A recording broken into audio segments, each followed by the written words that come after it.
actually many people who claim to be, religious and Christian and all, rallied behind Duterte, which tells you something about, the alignments back in the day, di ba? Kasi ako, sa pagkalam ko, we can go to the Old Testament, pero sa pagkalam ko sa New Testament, there's nothing there that says anything that Duterte has been doing is okay. Forget about his EJK when he wasn't president. Mayor pa lang, alam nang ng tao ng modus operandi. So I don't know what Congressman Abante is saying. He should have known the reputation of Digong from mayor days. How could he claim that Yes. that he didn't know what was gonna happen? Come on. Duterte was saying openly Ay, what he was gonna do. tsaka may limits yung the parable of the prodigal son, yung evangelization.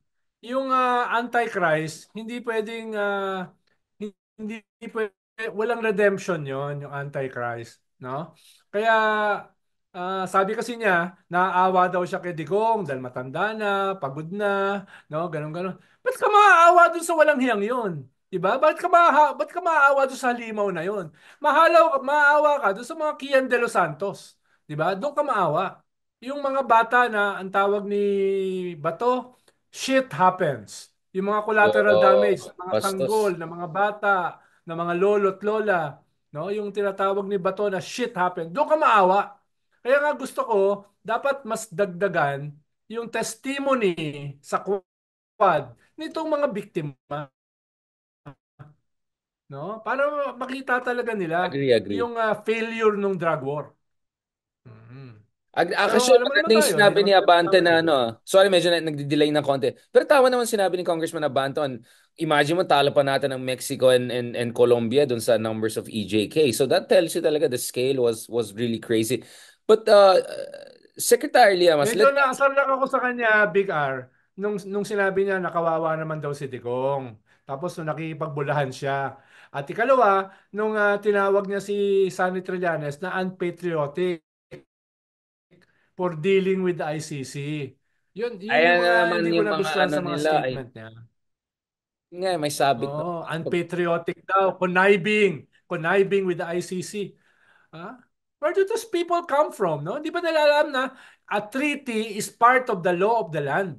No? A treaty is hindi siya foreign law.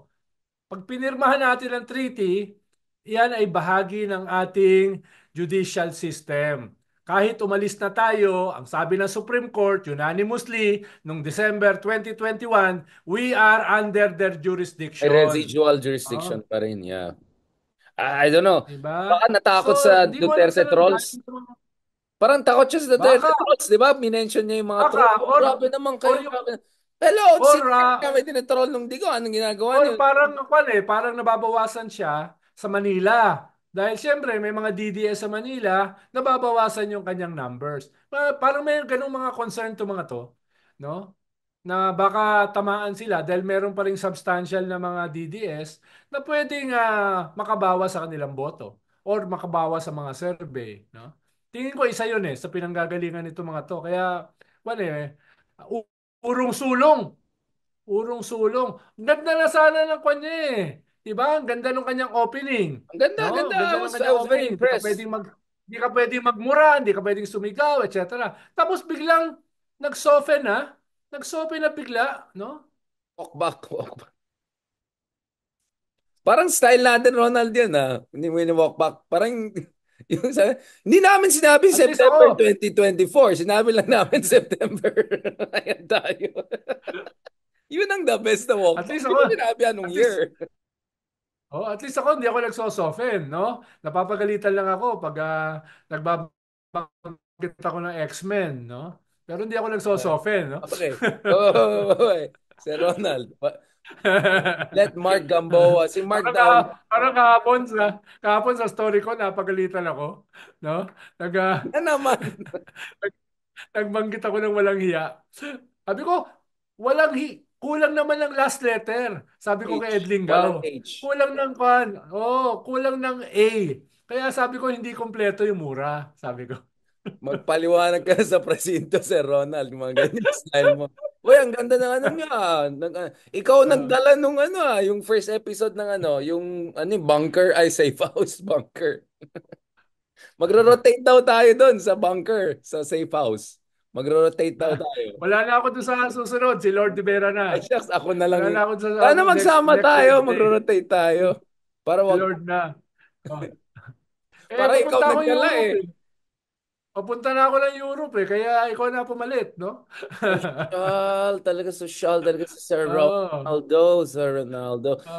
Sir Oo. Ronaldo, what, okay, now papunta na tayo sa exciting part, no? Yung opening ni Barbers nung Quadcom last week, maganda naman yung ginawa niya, di ba? Pinakita niya na ito yung mga drug operations ni BBM, ito yung drug operations ni Digong. Ang dami naman tayo kay Digong, hindi naman ganun ka-effective. Kay BBM, surgical, calibrated, mukhang okay naman, di ba? Of course, I hope he will also show yung admin nyo para fair. Yes, yes. But at least he's Mm. showing na Mm. yung method-wise, papunta tayo dyan. And then si Remulla, the other day, may sinabi din siya about drug war, ganun. Do you think that finally the BBM admin is realizing they have to show something on the drug war issue? Kasi binubugbog sila ng mga DDS on this, di ba? Na nilalabas na Tama, parang tama. lang ginagawa. At saka sinabay nila yung kanilang statement sa ICC. Di ba? During the hearing sa Quadcom, bigla sila naglabas ng statement. At hindi lang si Bersamin ang naglabas ng statement. Mismo si PBBM na usually passive-aggressive at saka conflict averse. Nagsabi siya, kung gusto mo naman pala, edi hindi na namin haharangan, hindi na namin papayagan ka namin dumiretso na ron. Di ba? May ganun eh. Pero, So, pero for Sir BBM, Ronald, Sir Ron, wait, wait. uh, Pero uh, gano'n na naman siya eh. Hindi kami magko-cooperate sa ICC, pero kung yung ICC ang gusto mag-cooperate sa atin, hindi kami parang essentially yun ang sinabi niya. Hindi kami mag-ano, pero Pero kung yung ICC pero mag-ano, pero mag-ano. Ano actually yan? actually nakakatawa 'yon dahil wala naman talagang enforcement arm ang ICC, 'di ba? Kahit naman ang Interpol, wala ring enforcement arm, no? Voluntary Hindi talaga naman yung pupunta rito cooperation. ang Interpol. Ang mag-implement pa rin nun, Philippine National Police as member of Interpol, no? Yun naman kung i-deconstruct mo yung kanilang statement, hello, hello, PNP pa rin ang gagawa nun. Kung may arrest warrant, walang Interpol ang gagawa nun. Siguro may isa o dalawa galing sa Interpol na pupunta rito para physically i-serve yung warrant. Pero ang mag-i-implement nun is the Philippine National Police. No? Kasi na niloloko niya. Wala rito maglalanding ng special force na Interpol. Siguro may isa o dalawa na may dala nung official warrant. Pero mag-i-implement niyan is the Philippine National Police, no? Nagkakakwan lang eh, nagkakabulahan lang eh, no? Yun naman yung Eh, reality. pa rin nga, Yun naman yung nagkakapulaan. reality. Pero sino gusto nila lokohin? Yung DDS base? Sino bang niloko nila? Oo. Sarili nila. Kasi gets naman ng DDS, ano ibig Oo. sabihin ng, hindi kami tutulong, pero kung gusto nilang tumulong, tutulungan namin. Parang ano ba, ano ang gulo nito, di ba? Okay, sir, I want to ask another thing on the Oo. ICC issue, di ba? So I got two contradictory positions, at least hindi ka na, ano, di ba? Si Justice Carpio sabi niya, mukhang madidelay. Kasi di ba si Karim Khan may ano pa, may kaso yata, parang may allegations ng sexual misconduct, ganun. Tapos of course, may mga nagsabi baka sabotage yan dahil sa Sexual ginawa niya doon sa harassment. Gaza. Alam Oo. mo na, okay. Connect the dots. And then si Trillanes Si naman, sa Trillanes Netanyahu, kahapon. baka, Oh, yung alam baka mo na, di ba? nahanipat eh. Baka Hmm. nahanipat. Oh, wala ako na. Pero Senator Trillanes naman sabi niya kahapon, hindi, sa pagkaalam niya, may sistema naman regardless of what happens to Karim Khan, blah, blah, blah. Mukhang smooth naman yung flow. Ikaw, anong sense mo dito na the machine will still grind? And in fact, baka accelerated I pa. agree na mukhang tinataasan lang naman nila yung kwan eh. Tinataasan lang nila yung possibility ng conviction. From probability to 100% conviction. Tinataasan nila. Lalo na after nung extrajudicial admission niya sa Senate. No? Na They're provoking. They're siniset up. Oo, kwan. Tapos ito sa Quadcom, no? Actually, wala rito yung ICC eh.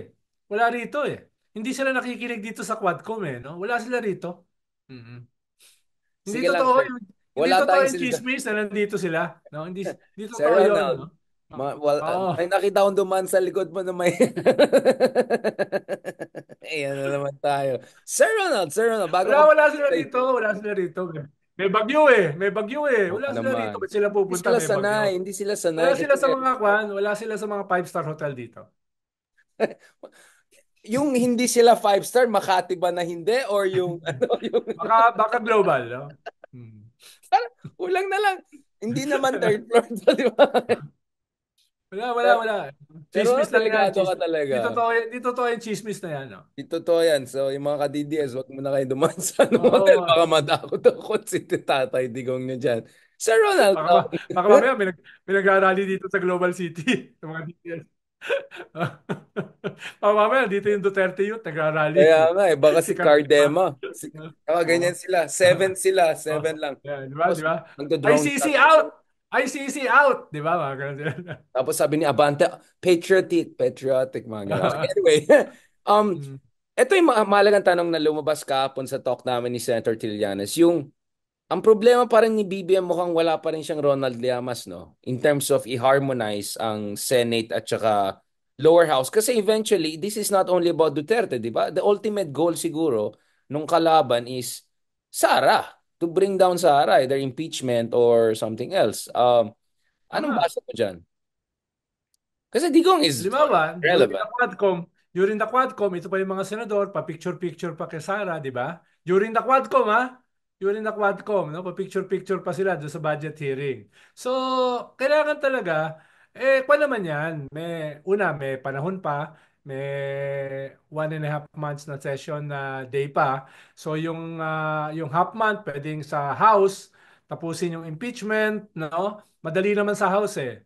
No? Tapos, 30% lang may kailangan mo ron eh. Tapos, sa Senate, pwedeng ang gusto kasi ni Cheese, tapusin muna yung budget. Para daw hindi mag-suffer yung budget, wag isabay yung impeachment. So, that means na sa January na. January na. Actually, yung impeachment ni Corona ay December 12 yun eh.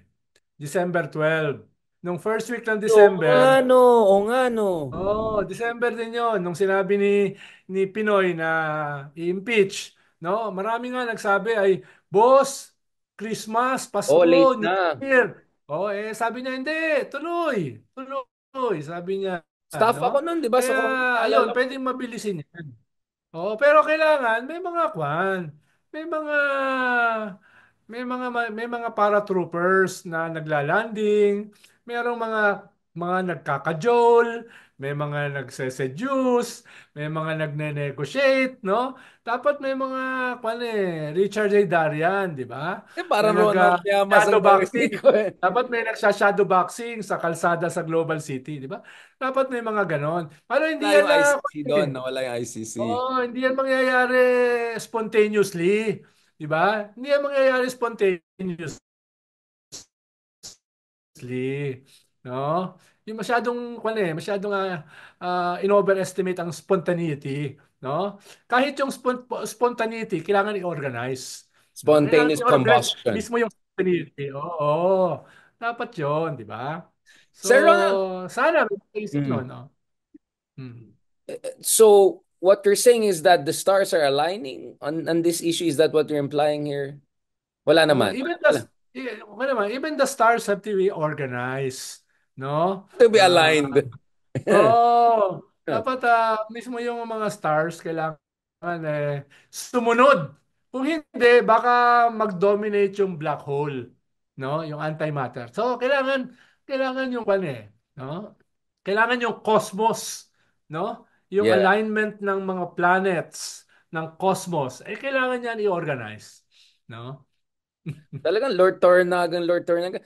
This is interesting because I remember very well Mm. yung talagang we started this year, the big note was yung si Digong minura-mura si BBM, Polvoronic, Mm. calling on Mindanao to secede, ganon. So what you're saying, Sir Ronald, is very possible that the year will end with Digong in a very different state of mind, body, and soul. Yes, Is that what you're saying? yes.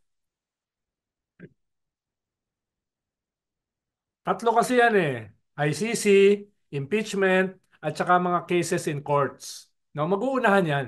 Mag-uunahan yan. But all of those three will happen. All of those three will happen. No? Kwanto you have several moving parts. Several moving parts. At Magko-convergence. oo, kung hindi mangyari yan, after the midterms, the Dutertes will be the ones going on the offensive. Yeah, yun nga yung Ah, pag-usapan natin eh, shortly because of ah, Trump, di ba? That's the lesson Oo. na Trump showed. Tingin ko hindi naman ganun ka-idiots itong mga to not to realize that. no? That you have a window of several months. Hopefully, no? Hopefully. Well, Hopefully, hindi ka ka-idiotic. Yari sila if they don't get this through, 'di ba? As we always Oo. say. So, sabi Ah, ng iba, hindi daw alignment of stars, dancing with the stars daw ang ginagawa ni Tatay. yan, yan, yan. Pwede, pwede. Pwede, no? Magaling ang Especially yung mag- mga pinakita mo mga clowns, di ba? Ayun, no? magaling tong mga followers natin, sir. No? Sila yung Ah, live may suggestions na sila sa atin, ah, Dancing with the Stars. Gawa tayo ng ah, version nito kay Tatay eh. Digong. So, after all, BBM may still be the man. Sana. Parang sana or hindi. Parang, ang hirap. Dalawang Mahirap. contrast na kanyo, di ba? Dalawang contrast na personality, di ba? Oh, di ba? Dalawang contrasting personality. Tingnan natin, no? Now, speaking of Duterte's, if they survive this Dancing with the Stars season, they can come back stronger. Yun ang parati ko sinasabi, di ba? And of course, yun yung context ng conversation ko with Leloy, di ba? Na ang populist talaga, if you, di ba, Ralph Waldo Emerson, if you take a, you stop the populist, you have to make sure, otherwise, they'll come back stronger. Taxing the father Yes. 20 years ago, then the sister 10 years, Yeah. the daughter, Berlusconi, twice, three times bumalik. Trump now back even stronger, more popular than ever. Insane, no? And yung kabinete niya, wow. Sir Ronald, is this the most entertaining Because they can cabinet well Yes, because they can weaponize yung mga victim sa kanila, di ba? atake sa kanila. They can weaponize that. Public Na-weaponize game. ni Trump yung mga kaso niya. Na-weaponize niya yung January 6 uprising, na pinakulong yung mga followers niya. Na-weaponize niya yung kanyang pagkatalo. Di ba? Pwede, ganyan yung mga populists eh. They can weaponize even their defeats. Ba? At yun yung playbook na ginagawa ni Digong. No? Dali lang, Big Ara, na nasira yung upuan ko. Papalitan ko lang. Sige lang, sige lang. Uh, Papalitan ko lang yung upuan ko. Nabiyak. Good evening, good evening. Mag-ano muna tayo, intermission number muna tayo. 20 years in journalism. What we have been doing is community service, not public service. Dito po sa programa po natin, si Lelo, ang galing niya umarte. Mas kaya niya si Bitag kaysa sa akin.